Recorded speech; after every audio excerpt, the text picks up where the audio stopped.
Hello दोस्तों, कैसे हो आप सब। उम्मीद करते हैं कि आप सब अच्छे होंगे।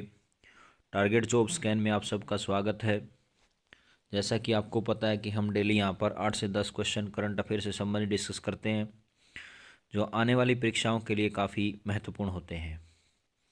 तो दोस्तों, अगर आपको हमारे द्वारा दी गई जानकारी अच्छी लग रही हो तो हमारे चैनल को सब्सक्राइब करें, ज़्यादा से ज़्यादा लाइक करें, शेयर करें और कमेंट करें। और सबसे पहले हम यहाँ पर पढ़ते हैं मोटिवेशन कोट। ए मंजिल तुम्हें कैसे छोड़ दूँ, तू तो मेरी माँ का ख्वाब है। मैं अपनी माँ के ख्वाब को कैसे तोड़ दूँ, मेरी माँ को घर पर मेरी जीत का इंतज़ार है।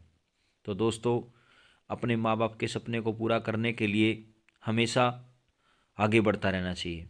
और जब तक आप उस लक्ष्य को प्राप्त नहीं कर लेते तब तक उस पर लगातार प्रयास करें, और तभी जा कर के अपने माँ बाप का सपना पूरा किया जा सकता है। आइए हम बात करते हैं करंट अफेयर के बारे में।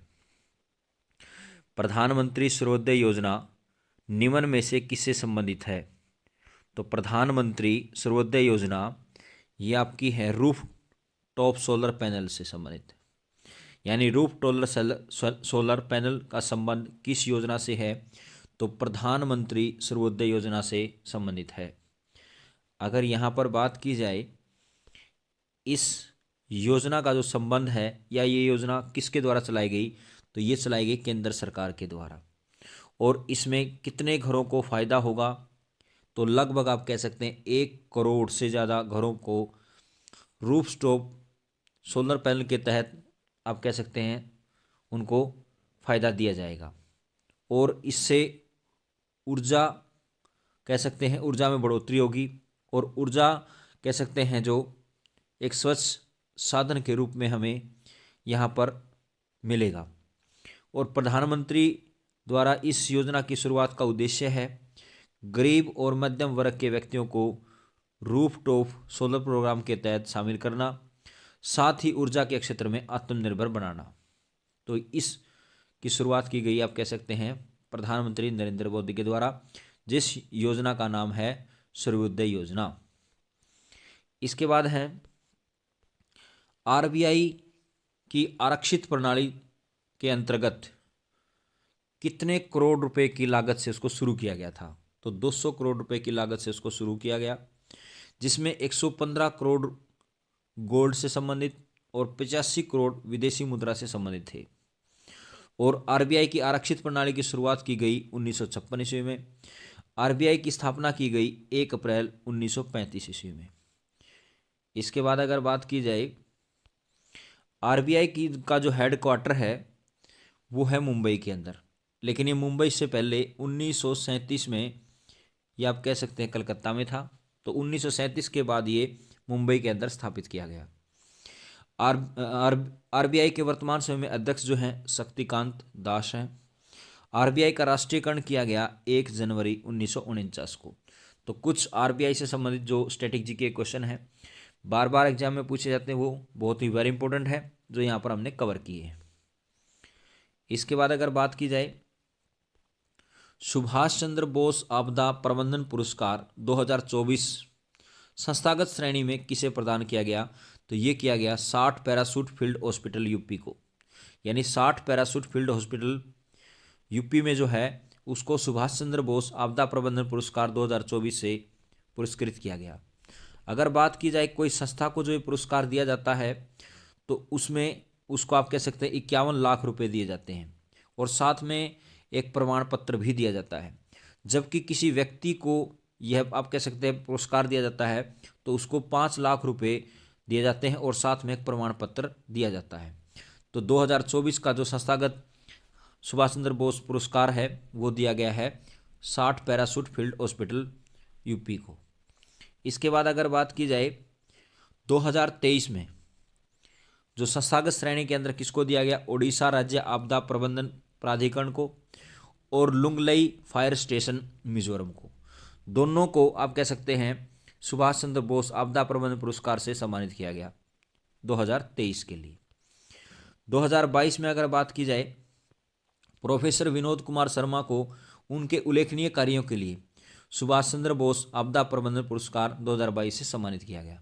जैसा मैंने आपको बताया किसी संस्था को दिया जाता है तो 51 लाख रुपए और एक प्रमाण पत्र दिया जाता है। और किसी व्यक्ति को अगर सुभाष चंद्र बोस आपदा प्रबंधन पुरस्कार दिया जाता है तो 5 लाख रुपए और एक प्रमाण पत्र जारी किया जाता है। इसके बाद अगर बात की जाए कॉपर की खोज और खनन परियोजनाओं के लिए भारतीय प्रतिनिधिमंडल किस देश की यात्रा पर जाएगा, तो वो जाएगा आप कह सकते हैं जाम्बिया की यात्रा पर। इसके बाद अगर बात की जाए खान मंत्रालय ने अफ्रीकी देश में संभावित कॉपर की खोज और खनन परियोजनाओं को आगे बढ़ाने के लिए अफ्रीकी देश जाम्बिया में एक भारतीय उद्योग प्रतिमंडल भेजने का निर्णय लिया है। और कॉपर जो है एक विशिष्ट लाल भूरे रंग वाला एक रासायनिक तत्व है। बिल्कुल पूछा जाता है कि कॉपर कैसा होता है, तो कॉपर एक विशिष्ट लाल भूरे रंग वाला एक रासायनिक तत्व है। और वेरी इंपॉर्टेंट क्वेश्चन है कि तांबा उत्पादक विश्व में सबसे बड़ा देश कौन सा है, तो उस देश का नाम हो जाएगा चिली।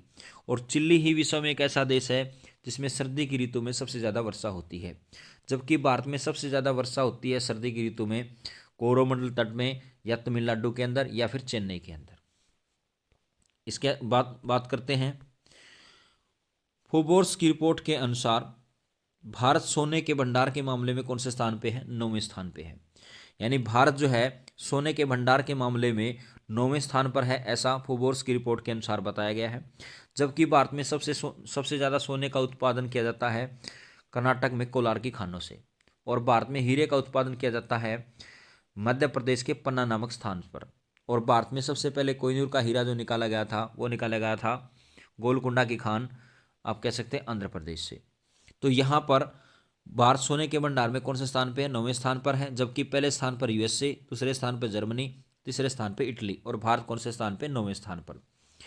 नवाचार इंडेक्स की अगर बात की जाए तो भारत का स्थान कौन सा है, 40वां। प्रेस फ्रीडम की बात की जाए तो भारत का स्थान कौन सा है, 161वां। हेलेन पासपोर्ट की अगर बात की जाए तो भारत का स्थान है 80वां। क्लाइमेट चेंज में भारत का स्थान है 7वां। जेंडर गैप में भारत का स्थान है 127वां। और हंगर में आप कह सकते हैं 111वां स्थान भारत का है।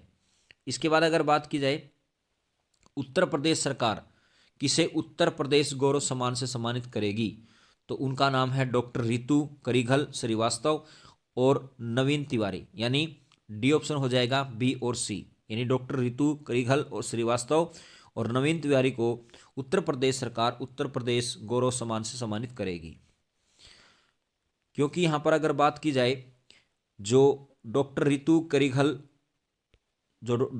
करिघल श्रीवास्तव हैं वो एक वैज्ञानिक हैं और इन्होंने चंद्रयान मिशन के अंदर महत्वपूर्ण भूमिका निभाई थी। और साथ में अगर बात की जाए कानपुर के जाने माने उद्योगपति जो हैं उनका नाम है नवीन तिवारी, उनको भी उत्तर प्रदेश सरकार के द्वारा उत्तर प्रदेश गौरव सम्मान से सम्मानित किया जाएगा। इसके बाद अगर बात की जाए हाल ही में चंद्रमा पर अंतरिक्ष यान मून साइपर उतारने वाला 5वां देश कौन सा बना है, जापान बना है। यानी चंद्रमा पर 5वां देश उतारने वाला जो आप कह सकते हैं देश कौन सा बना है, वो बना है जापान। पहला देश होगा यूएसए, दूसरा रूस, तीसरा चीन, चौथा भारत और 5वां जापान।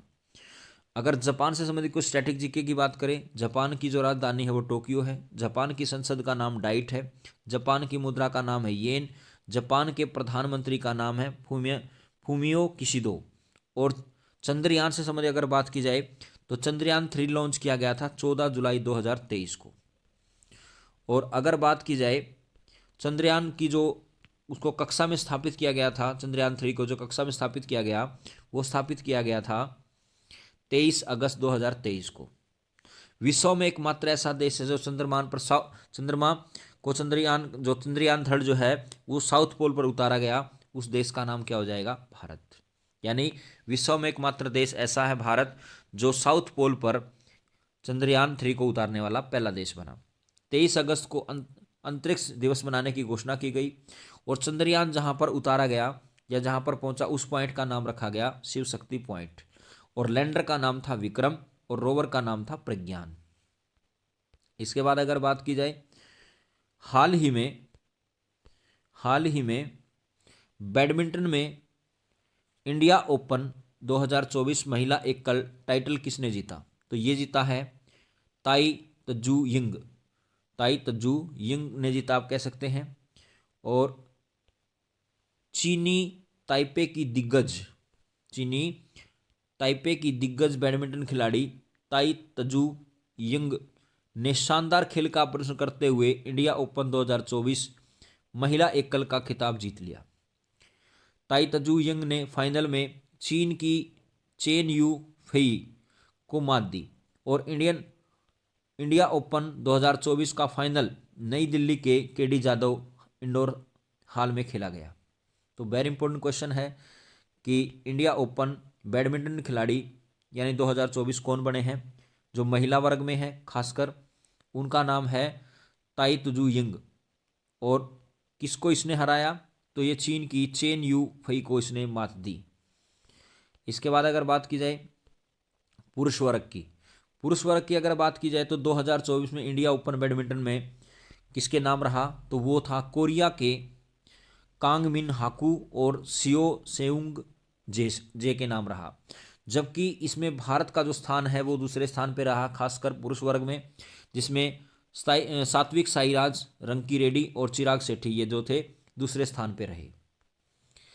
इसके बाद अगर बात की जाए 2020 का जो टोक्यो ओलंपिक हुआ था, वो हुआ था, आप कह सकते हैं 2020 में ओलंपिक जो आयोजित किए गए वो टोक्यो में आयोजित किए गए।